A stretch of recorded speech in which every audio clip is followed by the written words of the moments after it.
Our sixth problem is to perform each conversion. So our first one is 254 centimeters to inches.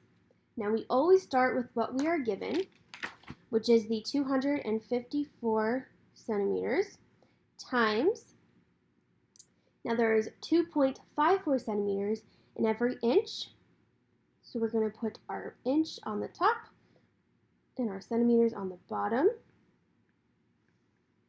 Now, if you notice, these centimeters cancels out and we're left with inch.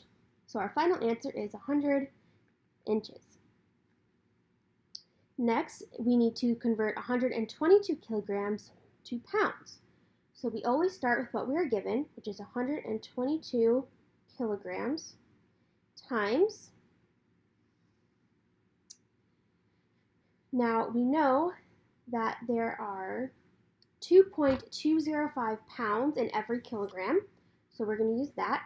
So times 2.205 pound over 1 kilogram. Now we know that's correct because our kilograms cancels out and we're left with pound. So our final answer is 269.01 pounds.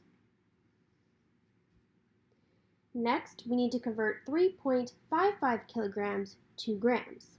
So we always start with what we are given, which is our 3.55 kilograms times. We know that there is 1,000 grams in 1 kilogram. So we have 1,000 grams over our 1 kilogram. Now our kilograms cancels out, leaving us with gram. And our final answer then is 3,550 grams. Next, we need to convert 8,944 millimeters to meters. So we always start with what we're given, which is our 8,944 millimeters times. Now we know there are 1,000 millimeters per 1 meter, so 1,000 millimeters in 1 meter. And our millimeters cancels out, so we're left with meters. And our final answer is 8.944 meters.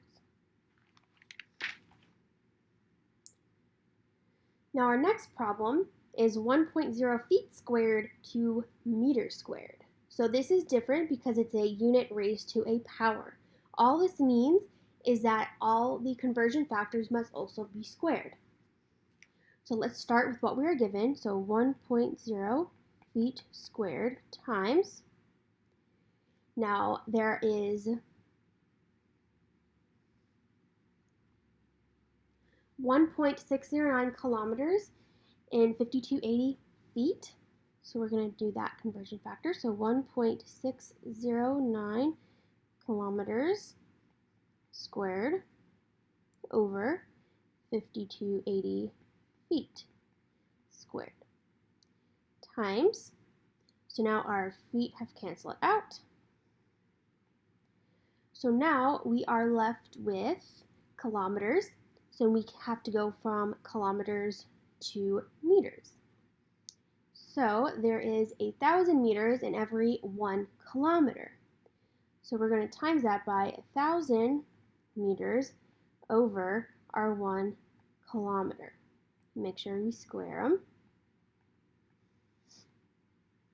Okay, so our kilometers then cancels out, so we are left with our meters squared. So when we input this into our calculator, we get 0.09286333279, or if we want to use two sig figs, we would get 0.093 meters squared. Now this next problem is a little bit trickier because it has units on both the numerator and the denominator. So first, let's deal with the miles. So let's start with what we're given, which is our 65 miles per hour. Okay, so we know that 1 mile has 5280 feet, so we're going to times this by 5280 feet over our 1 mile. Miles cancels out. Now we have feet. Now we know that there's 1.609 kilometers in every 5280 feet. We're going to do times 1.609 kilometers over 5280 feet. Feet cancels out, so now we're kilometers. We're almost there. Now we got to do kilometers to meters, and we know that there is 1,000 meters in every 1 kilometer. Kilometers cancels out, and we're left with meters. Perfect. Okay, so now we have dealt with miles to meters. Now we need to do hours to seconds. So all we do is continue with our stoichiometry here. So next we're going to convert hours into our minutes. So we know that there is 60 minutes in 1 hour. And we know that the hour has to go on top since the hour is on bottom in the beginning. Okay? And now minutes to seconds. We know that there are 60 seconds in 1 minute. Okay, so our hours cancels out, our minutes cancel out, and we're left with our seconds. Okay, so once we input this into the calculator, we should get 29.0513, etc. And if we just use our 2 sig figs, we should get 29 meters per second.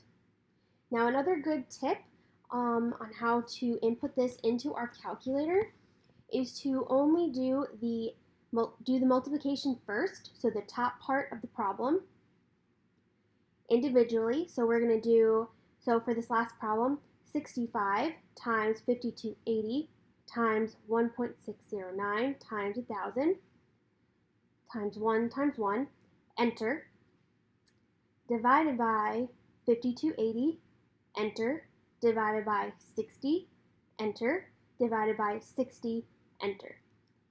If you do it that way, it will ensure that you get the correct answer every time.